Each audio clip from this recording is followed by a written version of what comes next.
एक लक्षात घ्या, ह्या शिवसैनिकाच्या मनाचा झालेला उद्रेक आहे.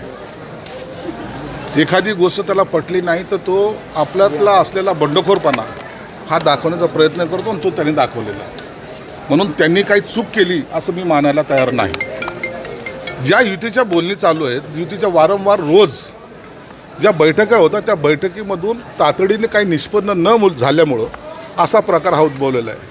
मग कुणावर अन्याय, कुणावर आणखीन काही जागेबद्दल कमी जास्त परार जे झालेला आहे त्याचा हा परिणाम आहे. आणि हा इथं आज यांनी दाखवला, परंतु शहरामध्ये अनेक ठिकाणी शिवसैनिक अशाच पद्धतीने नाराज आहेत आणि आमचे सहकारी पक्ष त्याला तेवढं सिरियसली घेऊन तातडीनं निर्णय जाहीर करतानासुद्धा वेळ लावत आहे. हा त्याच्या मागचा खऱ्या अर्थानं उद्रेक होण्याचं कारण आहे असं मला वाटतं. 4 तास शिल्लक आहेत अर्ज दाखल करायला.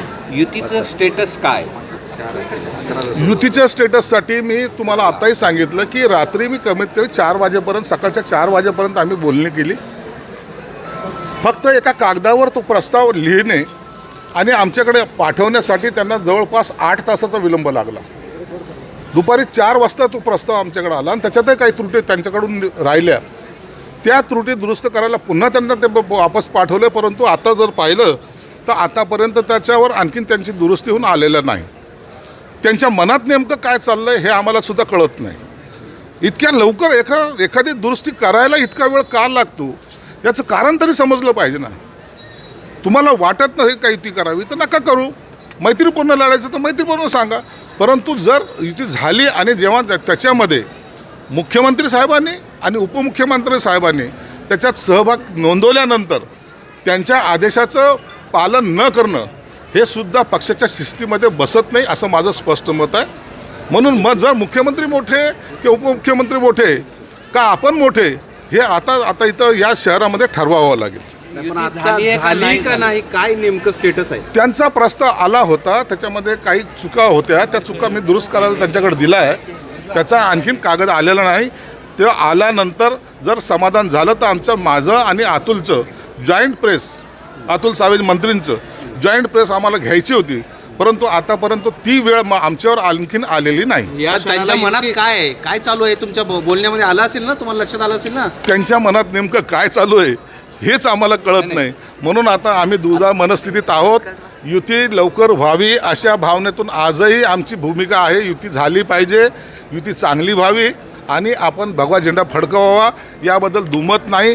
परंतु ते उशीर का करतात हे आणखीन कोड्यात आहे. थोड्या वेळात असं ते जाताना म्हणाले. आता थोड्या युती झाली की नाही आणखीन तर नाही म्हणता येईल त्याला. ओके.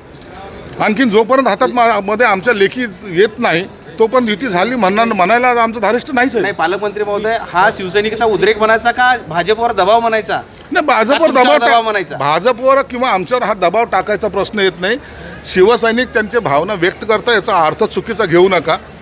त्यांच्या मतदारसंघामध्ये त्यांचा असलेल्या कार्यकर्त्याला निवडीसाठी त्यांचे असलेले प्रयत्न याला कधीही चुकीचा अर्थ आम्ही लावत नाही.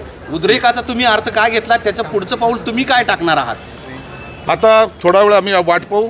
आमचे सहकारी पारकर या ठिकाणी आलेले आहेत, त्यांच्याशी त्यांनी स्वतः सगळं पाहिलेलं आहे. माझं शिंदे साहेबांचं आता 1 तासापूर्वी बोलणं झालेलं आहे.